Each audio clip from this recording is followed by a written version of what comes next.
Olá, turma, bom dia. Meu nome é Patrick Menezes e nós vamos ministrar uma aula inaugural na disciplina de Hematologia Clínica dos dois cursos aqui presentes, né? Biomedicina e Ciências Biológicas.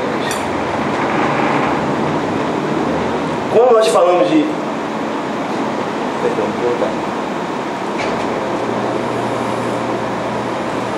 Quando nós falamos de hematologia, a primeira coisa que nos vem à mente são os corpúsculos celulares que estão mergulhados no nosso sangue.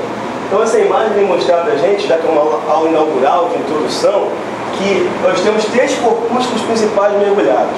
A primeira são as hemácias, chamadas também do inglês de red blood cells, células vermelhas do sangue, conhecidas também como eritrócitos. A função primordial seria o transporte de gases. O segundo corpúsculo seria os leucócitos, chamado também de white blood cell, células brancas do sangue, responsáveis pela defesa orgânica, né, do nosso sistema. E a terceira e última seriam as plaquetas. As plaquetas não são células, são fragmentos citoplasmáticos de uma célula que está lá na medula óssea, chamada de megacariócito. E essas plaquetas, pequenas placas, funcionam no nosso organismo principalmente na coagulação do sangue. Antes de entender as células sanguíneas, nós precisamos saber de onde as células vêm. Então nós temos três períodos para a formação das células sanguíneas e do sangue. E esse período começa lá na vida intrauterina, que eu chamo aqui de período embrionário. Esse período embrionário tem um outro nome na literatura chamado de período mesoblástico. Se inicia lá no saco uterino e transcorre ao longo do desenvolvimento embrionário. Então, no início, eu tenho lá um coração primitivo, eu tenho lá um primórdio de formação de células sanguíneas. Logo em seguida, o que faz o bebezinho produzir o seu sangue são dois órgãos, o fígado e o baço. Eu chamo esse período de hepato esplênico. E no final da gestação e na chegada do bebê na vida extrauterina, a medula óssea faz parte de toda a produção sanguínea, a medula óssea vermelha. Então, nós adultos, a medula óssea toma a posição de produtora de células sanguíneas, produtoras de sangue. Quando nós falamos de células sanguíneas, uma coisa interessante de saber é que todas as células provêm de uma célula-tronco. Então, essa figura que eu demonstro para os senhores aqui tem relação com a hematopoiese. Ou seja, eu tenho células-troncos na medula óssea que vão se desenvolvendo e amadurecendo até chegar na célula madura. Só para a gente ter uma ideia, pegando uma linhagem aqui, para formar uma hemácia, eu preciso passar por células-tronco. Aí eu tenho aqui uma célula chamada de proeritroblasto, depois uma célula chamada de eritroblasto basófilo, depois eritroblasto policromático, depois eritroblasto ortocromático. Essa célula aqui é muito comum encontrar em exame de sangue de recém-nascido. A hemácia perde o núcleo, se transforma numa célula chamada de reticulócito. É um dos exames mais solicitados pelo clínico para avaliar se a medula óssea está produzindo sangue. Esse reticulócito amadurece e se transforma em eritrócito, ou seja, célula madura. Só para a gente ter uma ideia, que vamos discorrer depois, que todas as linhagens celulares passam por esse processo de maturação, de hematopoiese. Qualquer defeito ou qualquer falta de estímulo para que essa maturação ocorra, eu tenho uma patologia instalada. Aqui eu coloquei só da hemácia para a gente entender que quanto mais jovem a célula, maior ela é. Ela tem núcleo. E o núcleo para a nossa célula tem uma função primordial. Dividir-se, né? Mitose. Por que nossas hemácias não precisam de núcleo?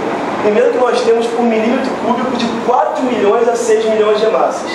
Segundo que essas células são consideradas células lábeis. O que é uma célula lábil? É uma célula que tem uma curta duração.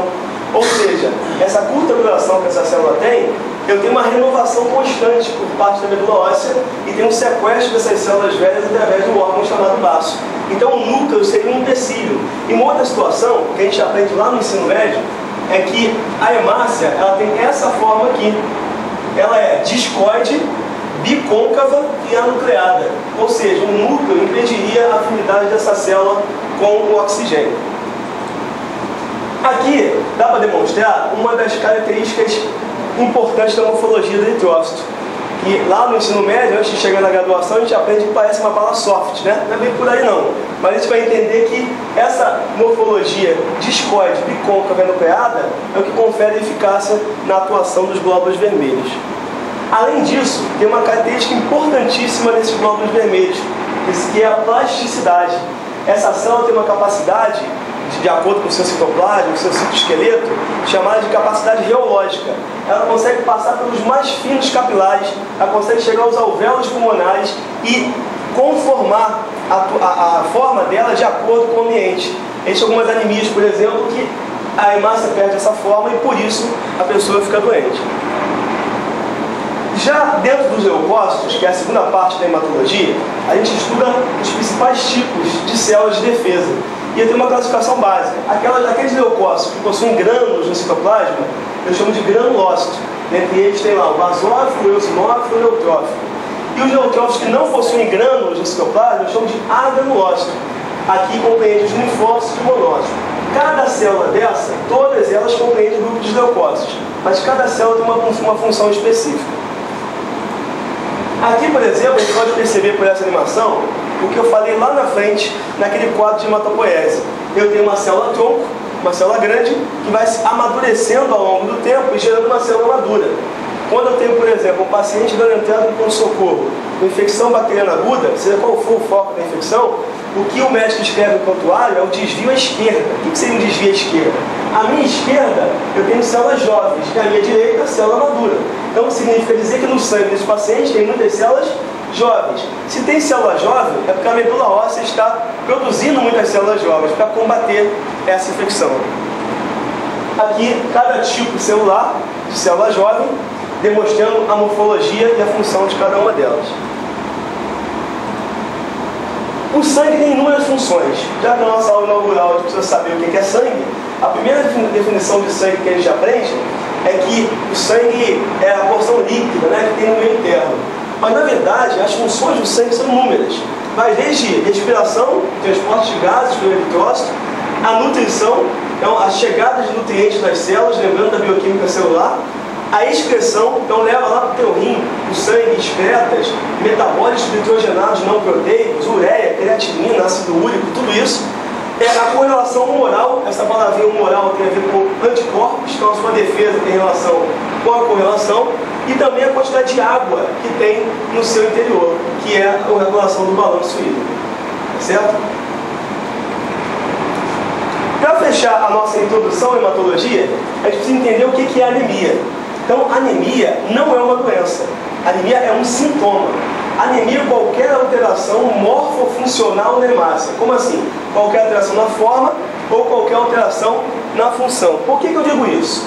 Para a gente fechar e ir para a reta final, eu preciso entender que o paciente leigo só existe um tipo de anemia, né? Que é a anemia profunda.